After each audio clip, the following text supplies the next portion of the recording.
नमस्कार। आज आपण सह्याद्री रक्षक न्यूजमध्ये सर्वांचं स्वागत करतो। या ठिकाणी सांगोला तालुक्यामधील दाहटी गावामध्ये एक पारधी समाजाचं घर उघड्यावर आलेलं दिसून येते। हा समाज पूर्वी वेगळ्या भावनेने बघितला जायचा, पण या दाहटी गावातला हा जो समाज आहे मोल मजुरी करून चांगल्या पद्धतीने जीवन जगतोय। परंतु आज त्यांच्यावरती अशी वेळ आली की हे कुटुंब उघड्यावर पडलंय।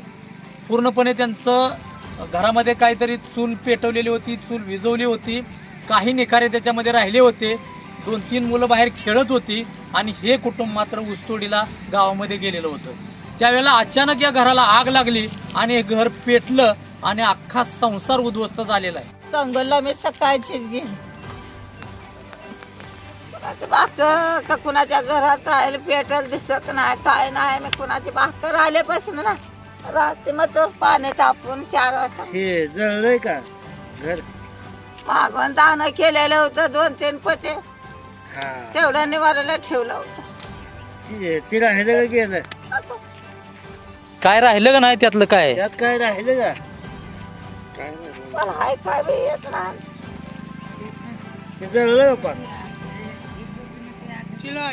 सुमारात 3च्या सुमारात भडका झाला की घरची पोरं ओरडायला लागल्यावर रस्त्यातल्या माणसाने येऊन त्यांना सांगितलं की बाबा तुमचं घर पेटलेलं आहे, तुम्ही ताबडतोब या।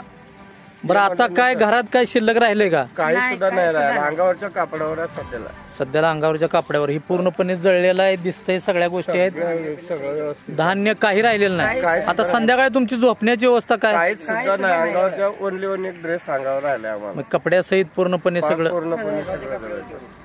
माझ्या आदिवासी पारधी समाजाच्या व्यथा म्हणजे मी पहिला समाज आमच्या आदिवासी समाजाला गुन्हेगारी क्षेत्रामध्ये समजत जात होतं।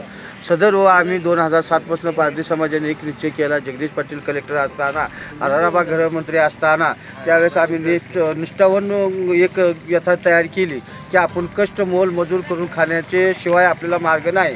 शासनाने ज्या फॅसिलिटीमध्ये गुन्हेगारी क्षेत्रामध्ये जी अतिशय कठोर कलम टाकलेल्या ह्यानुसार आम्ही आता एक मजूर करून खाण्याची एक भूमिका साधन केली।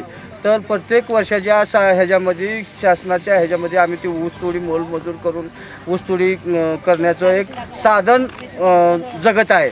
त्यामध्ये प्रांतसाहेब माळीसाहेब यांनी, आमदार साहेब बाबासाहेब देशमुख साहेबांनी, तहसीलदार साहेबांनी, सर्कल मॅडमने, तलाठी मॅडमने, ग्रामसेवक मॅडमने गेल्या महिन्यामध्ये आमच्या पारधी समाजाचा कॅम्प घेतला। त्या कॅम्पमध्ये आम्हाला 70 ते 80 दाखले, जातीचे दाखले मिळाले, रेशन कार्ड मिळाले, आधार कार्ड मिळाले, ते सगळे जळून खाक झाले।